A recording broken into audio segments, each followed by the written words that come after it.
Za uzgoj zdravog povrća potrebno je vrijeme, strpljenje i prije svega ljubav. Biljke imaju svoje životne procese i svaki stadij dolazi u određeno vrijeme. Kako bi biljke bile zdrave i plodne, moramo ih redovno obilaziti, pratiti njihov razvoj i nadzirati eventualni razvoj bolesti ili pojavu nametnika. Vrtlarenje je posao koji iziskuje dosta vremena, ali ako ga kroz dan pravilno rasporedite, sve se može stizati. Potrebno je određene radnje obavljati na vrijeme. Neke se rade kako bi održali zdravlje biljaka, a neke kako bi ostvarili bolje i kvalitetnije prinose. Mi ćemo danas proći kroz naš plastenik i pokazati vam koje su to radnje koje se u ovo vrijeme trebaju uraditi i na kojim biljkama.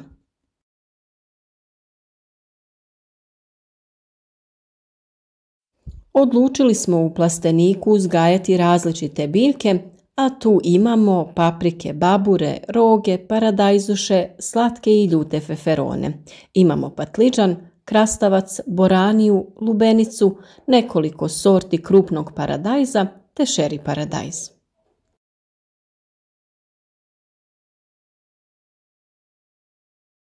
Šeri paradajz smo odvojili na posebnu stranu i posadili ga odvojeno od ostalih sorti paradajza kako bi izbjegli križanje sorti. Tu imamo nekoliko stabljika koje su razvile dosta zdravih plodova. Sada očekujemo da krenu da sazrijevaju.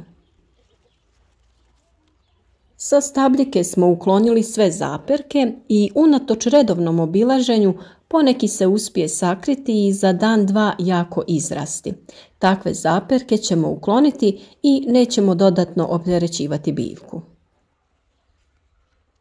Šeri paradajz je sorta sitnih plodova, pa se u tom slučaju mogu ostaviti i pojedini zaperci, ukoliko želite ostvariti veću količinu uroda. Mi smo zaperke uklonili radi lakšeg održavanja i vezanja biljke u plasteniku. Ukoliko ostavite dodatne zaperke, biljci je potrebno osigurati dodatnu potporu kako se grane ne bi odlomile.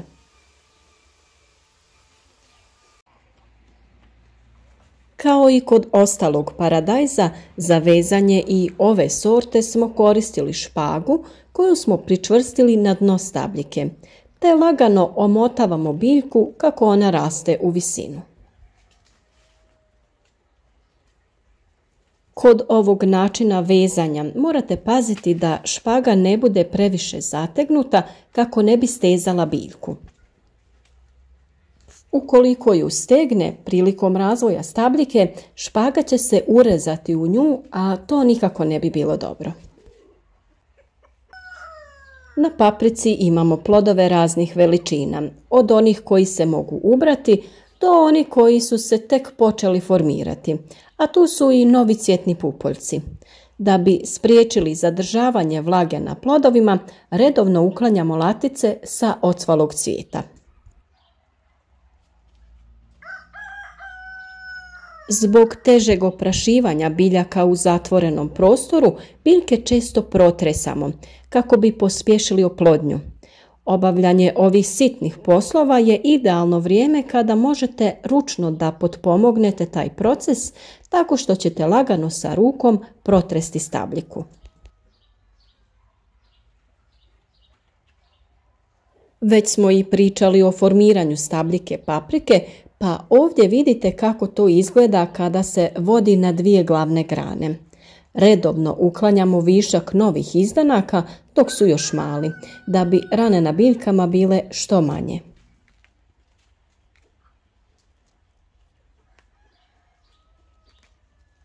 Listovi paprika su još uvijek zdravi i imaju lijepu zelenu boju. To je znak da je biljka dobro uhranjena i da bolest nije prisutna. Listovi koji dodiruju tlo gdje se zadržava voda mogu se odrezati kako bi se spriječio razvoj bolesti. To možete uraditi i kada primijetite da listovi mijenjaju boju. Naše biljke su posađene na crnoj foliji, pa nemamo taj problem, ali zbog velikih temperatura nekoliko listova koji dodiruju foliju na sebi imaju ožegotine. Ova pojava nije nikakvo oboljenje, nego su listovi jednostavno izgorili od velike temperature i njih ćemo ukloniti. U ovo vrijeme potrebno je obratiti i veću pažnju na prihranu biljaka, jer su plodovi u fazi intenzivnog rasta. Ono što im je sada potrebno u većoj količini su hranjiva sa većom koncentracijom kalija. Pravovremenom i pravilnom prihranom biljaka dobiti ćemo veće i kvalitetnije plodove. Zbog težine plodova, kojih će biti sve više, paprici je potrebno osigurati potporu. Način na koji mi to radimo pokazati ćemo vam u nekom od narednih videa.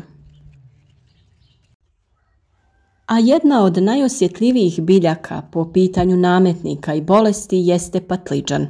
Ipak redovitim tretmanima uspjeli smo ga spasiti od lisnih ušiju i gljivičnih oboljenja.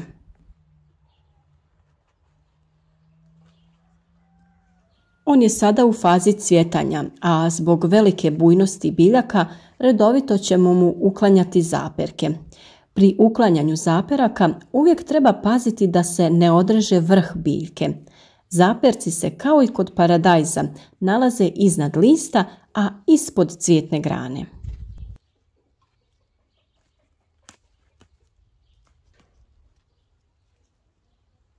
Sijanje boranije smo pokazali prošle godine kada smo je sijali u augustu, a ove godine smo se odlučili posijati je ranije da bi imali 2 ciklusa.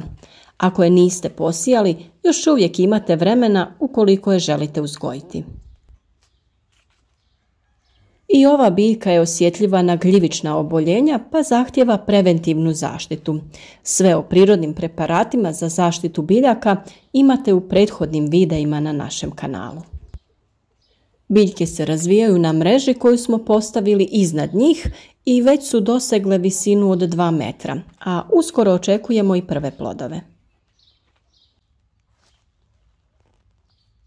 Lubenice se također dobro razvijaju i uskoro očekujemo i prve cvjetove.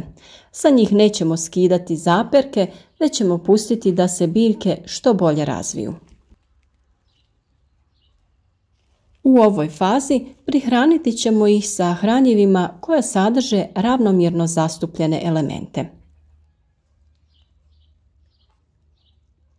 Ukoliko koristite kristalonsku prihranu NPK, omjer bi trebao biti ravnomjeran, to jest 20-20-20.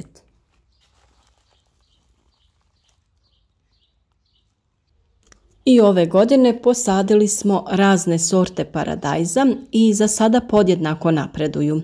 Plodovi su se ravnomjerno razvili, a dodatnom prihranom ćemo im osigurati daljnji razvoj. Uklonili smo prvih nekoliko listova na stabljici, a uskoro, nakon što prvi plodovi krenu da sazrijevaju, ukloniti ćemo još nekoliko.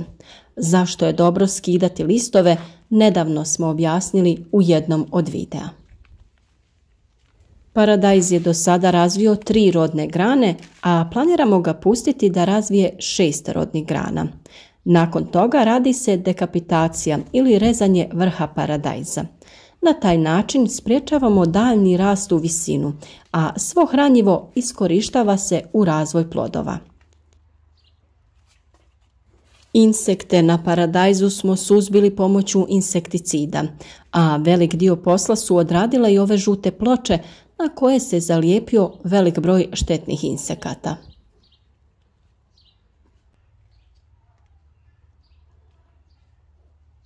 I krastavci su krenuli sa intenzivnim razvojem nakon što smo ih spasili od gljivičnog oboljenja.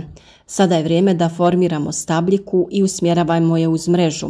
Na ovaj način je najlakše uzgajati krastavac jer se lako vrši zaštita, a i folijarna prihrana, a plodovi su lako dostupni pri berbi. Također ostavljamo slobodan prostor pored gredice da bi se mogli nesmetano kretati kroz plastenik. Pregledom listova može se ustanoviti zdravstveno stanje biljke. Na ovakve prizore često se može dobiti odgovor da je biljka napadnuta grinjama. Međutim, ako pogledamo ispod lista, nećemo uočiti nametnike. Zato nećemo paničariti, već ćemo biljku prihraniti hranjivima koje sadrže mikroelemente. A zbog velike osjetljivosti na bolesti, krastavac je potrebno preventivno tretirati nekim od fungicida. A u ovoj fazi bitno je i uklanjanje zaperaka i pravilno oblikovanje stabljike. Skinuti ćemo nekoliko zaperaka u donjem dijelu stabljike kako bi se biljka nesmetano razvijala u visinu. Naravno, kao i uvijek, detaljan postupak oblikovanja stabljike krastavca i zakidanje zaperaka prikazati ćemo u jednom od narednih videa.